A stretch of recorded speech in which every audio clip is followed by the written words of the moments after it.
सृष्टि का अंत निकट था। समुद्र की लहरें विकराल हो रही थीं, आकाश में अंधकार छा गया था और चारों ओर प्रलय की आहट सुनाई देने लगी थी। कोई नहीं जानता था कि यह महाविनाश कब थमेगा, कब यह जल प्रलय पृथ्वी को पूरी तरह निगल जाएगा।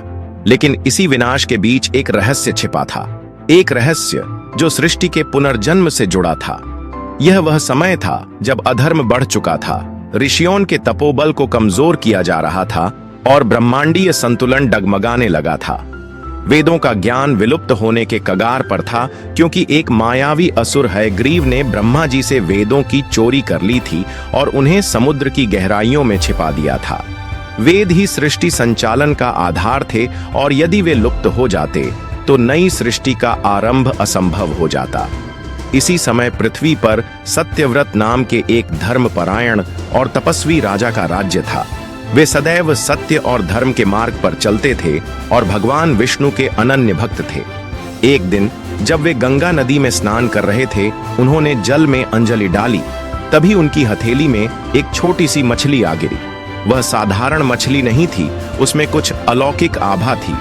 जैसे ही राजा ने उसे पुनः जल में प्रवाहित करना चाहा, मछली ने करुण स्वर में कहा, हे राजन, कृपया मेरी रक्षा करो।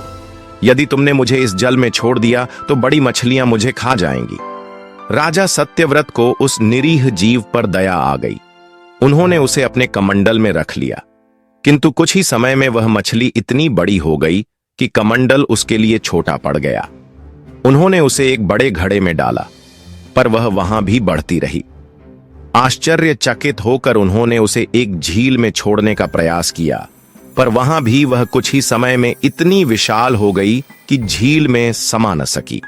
उन्होंने उसे एक बड़ी नदी में, फिर अंततः समुद्र में प्रवाहित किया, लेकिन हर बार वह और बड़ी होती चली गई। राजा समझ गए कि यह कोई साधारण मछली नहीं हो सकती। वे ध्यान मग्न होकर चिंतन करने लगे कि आखिर यह कौन है।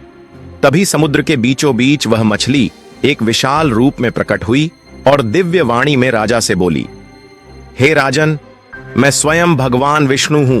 शीघ्र ही एक महाप्रलय आने वाला है, जिसमें संपूर्ण पृथ्वी जलमग्न हो जाएगी। तुम अपने साथ सप्तर्षियों, विभिन्न जीवों, औषधियों और सात्विक अनाजों को एक विशाल नौका में स्थान देकर तैयार रहो।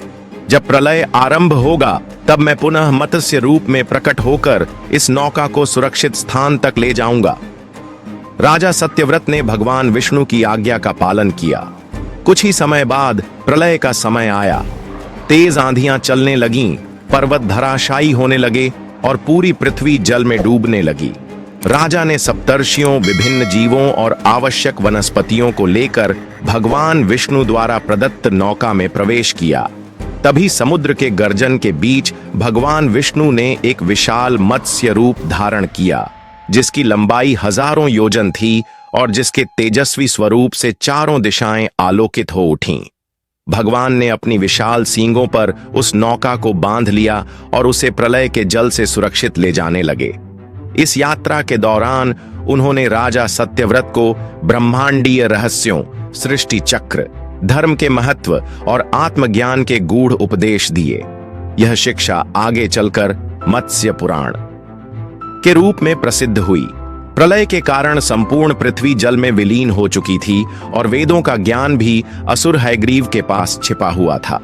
हयग्रीव जानता था कि यदि वेद सुरक्षित रहे तो सृष्टि फिर से आरंभ की जा सकती है, इसलिए उसने उन्हें समुद्र के सबसे गहरे स्थान पर छिपा दिया था। भगवान विष्णु ने अपने मत्स्य रूप में गहरे समुद्र में प्रवेश किया और भयंकर युद्ध के बाद हयग्रीव का वध कर दिया। वेदों को पुनः प्राप्त कर उन्होंने ब्रह्मा जी को सौंप दिया, जिससे सृष्टि का पुनर्निर्माण संभव हुआ। इस प्रकार भगवान विष्णु ने न केवल सत्यव्रत मनु और अन्य जीवों को प्रलय से बचाया, बल्कि वेदों की रक्षा कर ज्ञान और धर्म को भी सुरक्षित रखा।